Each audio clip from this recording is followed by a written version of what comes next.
നമസ്കാരം. ഭാഗ്യമുള്ള മലയാളികൾ ഇന്നലെ രാവിലെ ചാനലോ സോഷ്യൽ മീഡിയയോ ഒന്നും കണ്ടു കാണില്ല. ഓണമാണല്ലോ, അതുകൊണ്ട് അതിൻ്റെ ആഘോഷത്തിലേക്ക് പോയേക്കാം എന്ന് കരുതി പോയി കാണാം. ഭാഗ്യമില്ലാത്തവർ രാവിലെ തന്നെ ആ ദുരന്ത കാഴ്ചകൾ കണ്ടിട്ടുണ്ടാവും.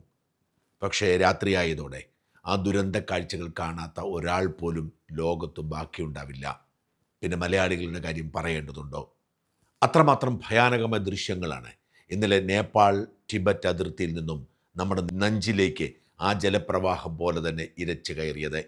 നേപ്പാളിൻ്റെയും ടിബറ്റിൻ്റെയും അതിർത്തിയിൽ ടിബറ്റ് ഭാഗത്ത്, അതായത് ചൈനയുടെ അധികാര പരിധിയിൽപ്പെട്ട ടിബറ്റ് ഭാഗത്ത് ഒരു വലിയ മലനിരയിൽ നിന്നും ഐസ് പാളികൾ ഏതാണ്ട് 2000-ഓളം അടി വലിപ്പത്തിൽ പെട്ടെന്ന് മുറിഞ്ഞ് താഴേക്ക് വീഴുകയാണ്.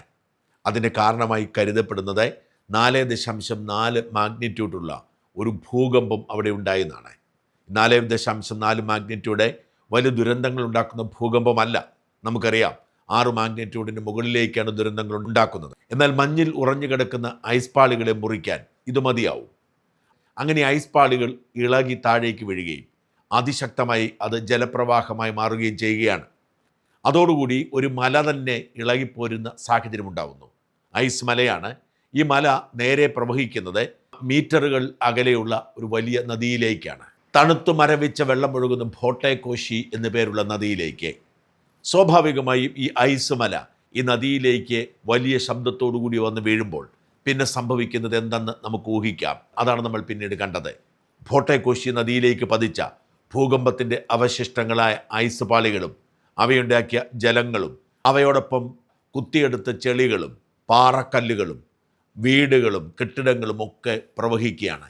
അത് ആ തണുത്തുറഞ്ഞ കാട്ടിലെ നദിയിലൂടെ ഒരു വലിയൊരു ബോംബ് വീഴുമ്പോൾ സംഭവിക്കുന്നത് എന്താണോ, അത്തരത്തിൽ അതിശക്തമായി പ്രവഹിക്കുന്നു. അതുപോയി തകർത്തെറിഞ്ഞത് പാലങ്ങളും റോഡുകളും അതിലെ പോയ വാഹനങ്ങളും കെട്ടിടങ്ങളുമൊക്കെയാണ്. പല ഗ്രാമങ്ങളും പാടെ നശിച്ചുപോയി.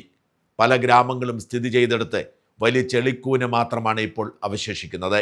പല നിർമ്മാണ സാമഗ്രികളും വന്ന് അതിശക്തമായി പാലങ്ങളിലേക്ക് തല്ലുന്നതും പാലങ്ങളിലേക്ക് ഇടിക്കുന്നതും ആ പാലങ്ങൾ അതേപടി തകർന്നു പോകുന്നതും നമ്മൾ കാണുന്നു. പവർ സ്റ്റേഷനുകൾ പതിയെ ഇടിഞ്ഞ് നിലം പതിക്കുന്നത് നമ്മൾ കാണുന്നു. പ്രാണന് വേണ്ടി നിലവിളിക്കുന്ന കുട്ടികൾ ഉൾപ്പെടുന്ന സ്കൂൾ ബസ്സിനെ രക്ഷിക്കാൻ ഡ്രൈവർ എത്ര ശ്രമിച്ചിട്ടും മഹാപ്രളയത്തിൻ്റെ ഭാഗമായി പോകുന്നതും നമ്മൾ കാണുന്നു. മാനവരാശിയെ ഇത്രയേറെ വേദനിപ്പിച്ച, ഇത്രയേറെ ആശങ്കപ്പെടുത്തിയ ഒരു ദുരന്തം ഈ അടുത്ത കാലത്തെങ്ങും ഉണ്ടായിട്ടുണ്ടോ എന്ന് സംശയമുണ്ട്. നിസ്സഹായരായ മനുഷ്യരുടെ നിലവിളിയാണ് എങ്ങും കേട്ടത്. വെള്ളപ്പൊക്കവും ഭൂകമ്പവും ഒക്കെ ഉണ്ടാകുമ്പോഴും എങ്ങനെയെങ്കിലുമൊക്കെ ഓടി രക്ഷപ്പെടാൻ കഴിയും എന്ന് വിശ്വസിക്കുന്നവരുടെ ആത്മവിശ്വാസത്തെ തകർത്തെറിഞ്ഞുകൊണ്ട് ഒരു നാട് മുഴുവൻ ഒലിച്ചു പോകുന്ന ലോകാവസാന ദൃശ്യങ്ങളാണ് നമ്മൾ കണ്ടത്. എത്ര പേർ മരിച്ചെന്നും എത്ര പേരെ കാണാതായതെന്നും വ്യക്തമായ ഒരു ധാരണയും നേപ്പാൾ സർക്കാരിനില്ല. ഔദ്യോഗിക കണക്കനുസരിച്ച് ഇപ്പോഴും 200 പേരിൽ താഴെ മാത്രമേ മരിച്ചിട്ടുള്ളൂ. എന്നാൽ ആയിരങ്ങൾ മരിച്ചിരിക്കുന്നു എന്നാണ് റിപ്പോർട്ട്. ഈ ദുരന്തം നടന്ന സ്ഥലത്തേക്ക് എത്താൻ ആർക്കും കഴിയുന്നില്ല. പലയിടങ്ങളിലും ആളുകൾ ജീവൻ രക്ഷിച്ചെങ്കിലും അവരെ രക്ഷിക്കാൻ ആർക്കും എത്താൻ കഴിയാത്ത സാഹചര്യം. നേപ്പാൾ സർക്കാർ നിരവധി ഹെലികോപ്റ്ററുകൾ അയച്ചു. ഇന്ത്യൻ സർക്കാർ രക്ഷാവിമാനങ്ങളടക്കമുള്ള സാധനങ്ങൾ എത്തിച്ചു. പക്ഷേ ഈ ദുരന്ത മേഖലയിലേക്ക് പൂർണ്ണമായും എത്തപ്പെടാൻ കഴിയുന്നില്ല. ഏതാണ്ട് 45 കിലോമീറ്ററോളം ഈ ദുരന്തം പരന്നൊഴുകിയെന്ന് മനസ്സിലാക്കണം. അതുകൊണ്ട് തന്നെ ദുരന്തത്തിൻ്റെ തുടക്ക മേഖലകളിൽ ഒന്നും ആർക്കും എത്താൻ കഴിയുന്നില്ല. എത്തപ്പെട്ടിരിക്കുന്നതൊക്കെ താഴ്വാരങ്ങളിലാണ്. ഈ താഴ്വാരങ്ങളിലെ ചെളിയിലും മണ്ണിലും പൊതഞ്ഞു പോയിരിക്കുന്ന മനുഷ്യർ എത്രയെന്ന് ആർക്കും അറിയില്ല. മൃതദേഹം കിട്ടിയതിൻ്റെ കണക്ക് മാത്രമാണ് പുറത്തു പറയുന്നത്. ഒരു നദിയിലേക്ക് ബങ്കർ ബസ്റ്റർ പോലെ വീഴുകയാണ് വലിയൊരു മഞ്ഞുമല. ആ മഞ്ഞുമല ഒരു വലിയ ബോംബായി മാറുകയും അത് ആ മലയെ മുഴുവൻ തുരത്തിക്കൊണ്ട് വലിയ ജലപ്രവാഹമായി രൂപാന്തരപ്പെടുകയും അങ്ങനെ കണ്ടതെല്ലാം നശിപ്പിക്കുകയും ചെയ്ത് മുമ്പോട്ട് പോയി. നമുക്ക് വിശ്വസിക്കാനോ വിശദീകരിക്കാനോ കഴിയാത്ത മഹാദുരന്തം. ഈ ദുരന്തത്തിൽപ്പെട്ട് മരിച്ച ആയിരങ്ങളുടെ മൃതദേഹം കണ്ടെത്താൻ കഴിഞ്ഞെന്ന് വരില്ല. നമ്മുടെ ചൂരൽമലയുടെ ഒഴുകിപ്പോയ ആ മഹാദുരന്തത്തിൽപ്പെട്ട നിരവധി പേരെ ഇപ്പോഴും കണ്ടെത്തിയിട്ടില്ലെന്ന് ഓർക്കണം. അപ്പോൾ പിന്നെ ഇതിൻ്റെ കാര്യം പറയേണ്ടതുണ്ടോ? 100 കണക്കിന് മൃതദേഹങ്ങൾ ഇതിനോടകം കടലിൽ എത്തിക്കാണും. പല മൃതദേഹങ്ങളും ടൺ കണക്കിന് ചെളിക്കടിയിൽ പൂഴ്ന്നു കിടക്കുന്ന പല മൃതദേഹങ്ങളും കണ്ടെത്താൻ പോലും കഴിയില്ല. അങ്ങനെ ആർക്കും ഒരു പരിഹാരവും ഉണ്ടാക്കാൻ കഴിയാത്ത അതിഭയാനകമായ ദുരന്തമായി അത് മാറിക്കഴിഞ്ഞു. മരിച്ചവർ ആയിരക്കണക്കിനാണ് എന്നാണ് അനൗദ്യോഗിക റിപ്പോർട്ടുകൾ. അന്താരാഷ്ട്ര മാധ്യമങ്ങളൊക്കെ പറയുന്നത് ആർക്കും ഇതിനെ കണക്കെടുക്കാൻ കഴിയാത്ത വിധത്തിൽ ദുരന്തം നേപ്പാളിന് നക്കിയെടുത്തെന്നാണ്.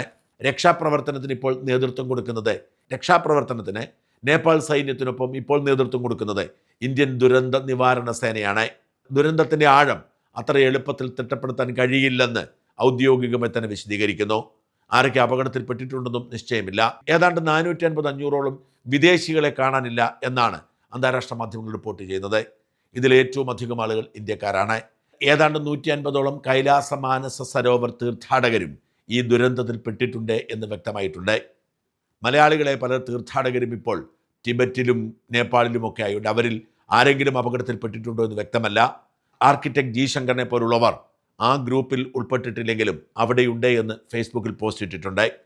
അതുകൊണ്ട് എത്ര മലയാളികളുണ്ടെന്നറിയില്ല. എന്നാൽ കൈലാസ മാനസ സരോവർ തീർത്ഥാടനത്തിന് പോയ ഏതാണ്ട് 150ഓളം ഇന്ത്യക്കാർ അപകടത്തിൽപ്പെട്ടിട്ടുണ്ട് എന്ന് ആശങ്കപ്പെടുന്നുണ്ട്. ഔദ്യോഗികമായി സ്ഥിരീകരിക്കുന്നില്ല. അത്രയും ആളുകളെക്കുറിച്ച് ഒരു വിവരവുമില്ല എന്ന് ഇന്ത്യ സർക്കാർ ഔദ്യോഗികം അറിയിച്ചിട്ടുണ്ട്. നേപ്പാളികളും ഇന്ത്യക്കാരും കഴിഞ്ഞാൽ ഏറ്റവും അധികം അപകടത്തിൽപ്പെട്ടിട്ടുണ്ടാവുക ബ്രിട്ടീഷുകാരാണ് എന്ന് കണക്കാക്കപ്പെടുന്നു. ബ്രിട്ടീഷുകാർ, ഉക്രൈനിയക്കാർ, ഓസ്ട്രേലിയക്കാർ, നെതർലൻഡ്സുകാർ, പോർച്ചുഗീസുകാർ, ദക്ഷിണ കൊറിയക്കാർ, ദക്ഷിണാഫ്രിക്കക്കാർ തുടങ്ങിയവരൊക്കെ ഈ അപകട സ്ഥലത്തുണ്ടെന്നും അവരെക്കുറിച്ചൊന്നും വിവരമില്ല എന്നും നേപ്പാൾ ഔദ്യോഗികമായി തന്നെ അറിയിച്ചിട്ടുണ്ട്. ദുരന്ത ദൃശ്യങ്ങളിൽ പലതും പ്രകൃതി ദുരന്തങ്ങൾ അടിസ്ഥാനപ്പെടുത്തിയെടുക്കുന്ന ഹോളിവുഡ് സിനിമയിലെ കാഴ്ചകൾക്ക് തുല്യമായിരുന്നു ഈ അപകടമെന്ന് ദൃക്സാക്ഷികൾ പറയുന്നു. അതിഭയാനകമായി വിഴുങ്ങുകയായിരുന്നു മനുഷ്യജീവനെ. എങ്ങും മരണത്തിൻ്റെ ദുർഗന്ധം വമിക്കുകയാണ്. ആർക്കും ആരെയും രക്ഷപ്പെടുത്താൻ കഴിയാത്ത വിധത്തിൽ നിസ്സഹായരായ മനുഷ്യരുടെ ഏറ്റവും ദയനീയമായ നിലവിളിയായി നേപ്പാളിലെ കാഴ്ചകൾ മാറിയിരിക്കുന്നു. നമ്മുടെ ജീവിതം എത്ര നൈമിഷികമാണ് എന്ന് അടയാളപ്പെടുത്തുന്നതാണ്. എത്രയൊക്കെ ഉണ്ടെങ്കിലും മരണത്തെ അതിജീവിക്കാൻ ആർക്കും കഴിയില്ലെന്നും ഒരു നിമിഷം കൊണ്ട് ഒരു നാട് മുഴുവൻ നക്കിത്തുടയ്ക്കുമെന്നും വ്യക്തമാക്കുകയാണ് ഈ ദുരന്തം.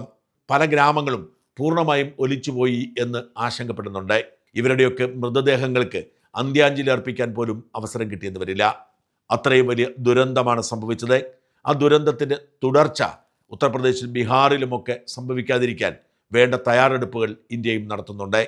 ഇനിയും ആവർത്തിക്കപ്പെടാം ഈ ഭൂകമ്പത്തിന് തുടർച്ചയെന്നും ഇനി വലിയ ജലപ്രവാഹം ഉണ്ടായേക്കുമെന്നും കണക്കാക്കപ്പെടുന്നു. അതുകൊണ്ട് തന്നെ ഈ വെള്ളപ്പൊക്കം ഇന്ത്യയെ ബാധിക്കാതിരിക്കാൻ ജാഗ്രതയോടുകൂടി കരുതലോടുകൂടി നീക്കങ്ങൾ ആരംഭിച്ചിട്ടുണ്ട്. നേപ്പാൾ ദുരന്തത്തിൽ പൊലിഞ്ഞുപോയ സകല മനുഷ്യർക്കും ആദരാഞ്ജലികൾ അർപ്പിക്കുന്നു.